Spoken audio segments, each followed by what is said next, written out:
ഇറാന്റെ സമാനതകളില്ലാത്ത പോരാട്ട വീര്യം ലോക ചരിത്രത്തിൽ തന്നെ ഒരു നാഴികക്കല്ലായി മാറുകയാണ്. മുശറഫ് ഖമനയുടെ നേതൃത്വത്തിലുള്ള ഇറാനിലെ റെജീം എത്രത്തോളം ശക്തമാണ് എന്ന് അമേരിക്കയ്ക്കും ഇസ്രായേലും യൂറോപ്യൻ യൂണിയനുമെല്ലാം ഒരുപോലെ ബോധ്യപ്പെട്ടിരിക്കുന്ന നാളുകളാണിത്. ഇറാന്റെ പോരാട്ട വീര്യം വർദ്ധിച്ചു വരുന്നതല്ലാതെ അതിന് ഒരു കുറവും ഉണ്ടാകുന്നില്ല. അവർ ഇതുവരെ പൊട്ടിച്ചതെല്ലാം പഴയ മിസൈലുകളാണ്. ഇനി അവരുടെ കയ്യിലുള്ള പുതിയ സംവിധാനങ്ങൾ ഉപയോഗിക്കാൻ പോകുന്നതേയുള്ളൂ എന്നറിയുമ്പോൾ US പ്രസ് സെക്രട്ടറി ആകെ നെടുവീർപ്പിലാണ്. അവർ അവധിയെടുത്ത് പോയിരിക്കുകയാണ്. അതായത് പ്രസ് സെക്രട്ടറി കാര്യങ്ങൾ വിശദീകരിക്കാൻ പോലും തയ്യാറാകാത്ത സമയമാണിത്.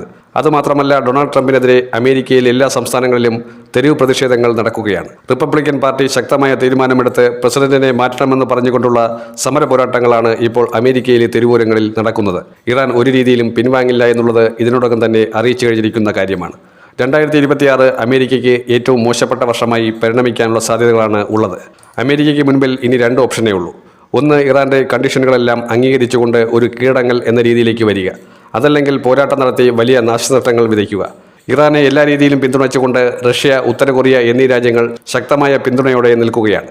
ഇറാന്റെ പ്രോക്സി ഗ്രൂപ്പുകൾക്ക് വലിയ ആവേശമാണ് ഈ മണിക്കൂറുകളിൽ ഉണ്ടാകുന്നത്. അമേരിക്കയുടെ വില കൂടിയ വിമാനങ്ങളെല്ലാം തന്നെ ആക്രമിച്ചിരിക്കുന്ന സാഹചര്യമാണ്. നിലവിൽ പല ജെറ്റ് വിമാനങ്ങളും തകർത്തെറിഞ്ഞ് അമേരിക്കയ്ക്ക് കൂടുതൽ പ്രതിസന്ധി ഉണ്ടാക്കുമ്പോൾ GCC രാജ്യങ്ങൾ ആകെ നെടുവീർപ്പിൽ നിൽക്കുകയാണ്. വീണ്ടും വലിയ സമ്മർദ്ദ തന്ത്രങ്ങളിലേക്ക് ഇറാൻ കൊണ്ടുപോവുകയാണ് എന്നുള്ളത് മനസ്സിലാക്കിയിരിക്കുകയാണ്. മാത്രമല്ല, ഇറാൻ ആവുന്നത്ര രീതിയിലുള്ള പോരാട്ടം നടത്തുമ്പോൾ അത് അമേരിക്കയ്ക്ക് ഉണ്ടാകുന്ന ആഘാതം ചെറുതൊന്നുമല്ല. വരും നാളുകളിൽ കൂടുതൽ ശക്തമായിട്ടുള്ള തിരിച്ചടിക്കുള്ള സാധ്യതയാണ് കാണുന്നത്. ഇറാൻ ഏതറ്റം വരെ പോരാടാനും തയ്യാറായി തന്നെയാണ് നിൽക്കുന്നത്. തങ്ങളുടെ ആയുധശേഷി എത്രത്തോളം ഗംഭീരമായിരുന്നു എന്ന് അമേരിക്ക തിരിച്ചറിഞ്ഞിരിക്കുകയാണ്.